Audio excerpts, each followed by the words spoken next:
Half of Europe was claimed by a people we barely know. No palaces, no kings, no scrolls recording their rise. And yet, in just 2 centuries, they spread from the Elbe to the Volga. Historians call them the Slavs, but if they were so powerful, why does their story vanish into silence? DNA paints a different picture. Archaeology refuses to tell a neat tale. And the language they left behind? It suggests something almost impossible. A continent reshaped without an army, without monuments, without a single empire to mark their conquest. What if everything you learned about the Slavs in school is wrong? What if the Slavs didn't migrate at all? What if they were always here, quietly reshaping Europe from within? Here's what you've been told. The early Slavs emerged somewhere north of the Carpathians, a small, humble people. Farmers, villagers, wooden homes, no cities, no kings, no centralized power. By the 6th and 7th centuries, they spread south into the Balkans, west toward the Elbe, east toward the Volga. Historians call it migration, a simple demographic wave, clean, ordered, logical. The story is neat. Small tribes suddenly flooding half of Europe, expanding, conquering, claiming land, a textbook migration. But here's the catch. Mass migrations leave evidence. Archaeologists know this. They expect burned cities, displaced settlements, sharp cultural breaks. And yet, the Slavic expansion leaves almost none of this. No evidence of mass destruction, no sudden shift in material culture, no graves dumped by the thousands, just continuity. Slowly evolving pottery, villages adapting, not vanishing. If they conquered, why does it look like nothing happened? Archaeology isn't the only place the story begins to crumble. Look at the language. Russian, Polish, Serbian, Bulgarian, almost identical roots, similar grammar, shared vocabulary. Compare that to Romance languages. French, Spanish, Italian. Wide differences. That suggests something shocking. Either Slavic languages spread insanely fast, or they diversified very recently. But if small tribal farmers spread this quickly, how? No legions, no roads, no organized empire, just villages. Does that sound like conquest or assimilation?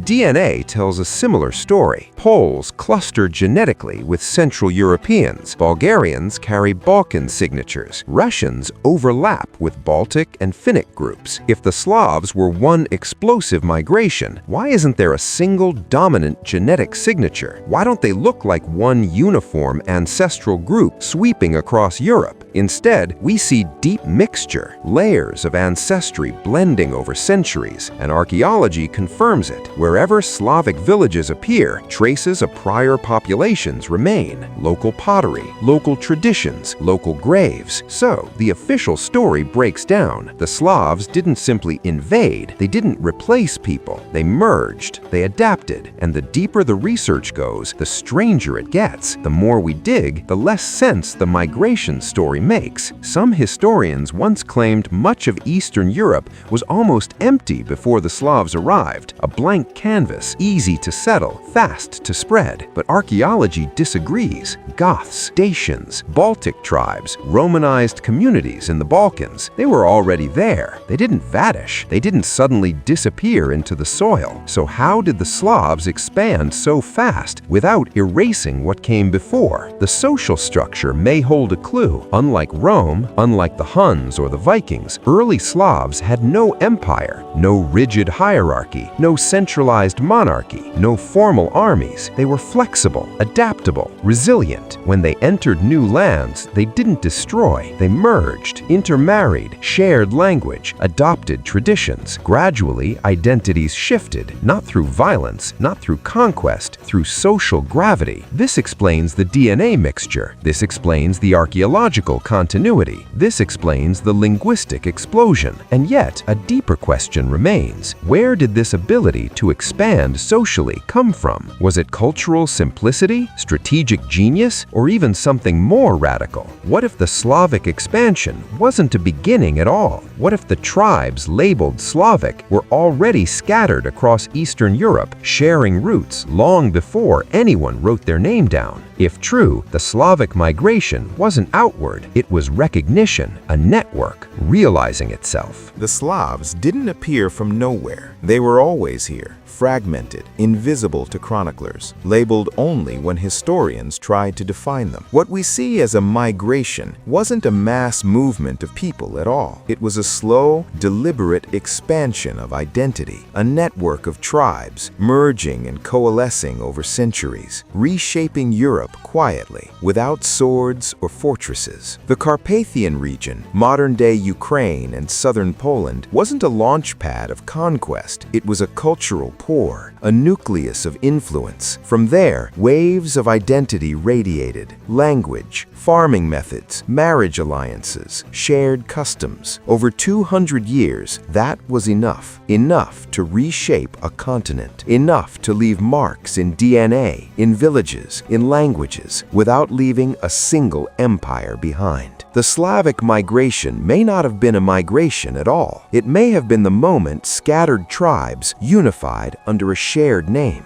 Genetics first. Poles cluster closely with Central Europeans. Bulgarians carry deep Balkan signals. Russians overlap with Baltic and Finnic groups. No sweeping uniformity, just layers of mixture. Archaeology agrees. Pottery styles evolve gradually. Settlements adapt instead of vanish. Local graves remain. Regional identities persist. Language adds another layer. Slavic tongues are tightly clustered. Russian, Polish, Serbian, Bulgarian. Unlike Romance languages, they didn't drift apart over centuries. They spread quickly, too quickly for small tribal farmers to conquer with force. Historical records hint, but rarely tell the whole story. Roman chroniclers barely mention them. When they do, it's fragmented observations, scattered notes of villages, not armies, no monuments, no inscriptions, no epic tales. And yet, within 2 centuries, they dominate half of Europe. Everything points to one conclusion. The Slavs didn't conquer. They blended. They integrated. They absorbed. Europe wasn't inherited by them. It was reshaped from within. The real mystery isn't where the Slavs came from. It's why historians expected them to look like an empire. They weren't Rome. They weren't the Huns. They weren't Vikings. They left no grand monuments, no epic battles carved in stone. And yet, they reshaped Europe. Their villages became languages. Their alliances became nations. Their identity spread faster than armies ever could,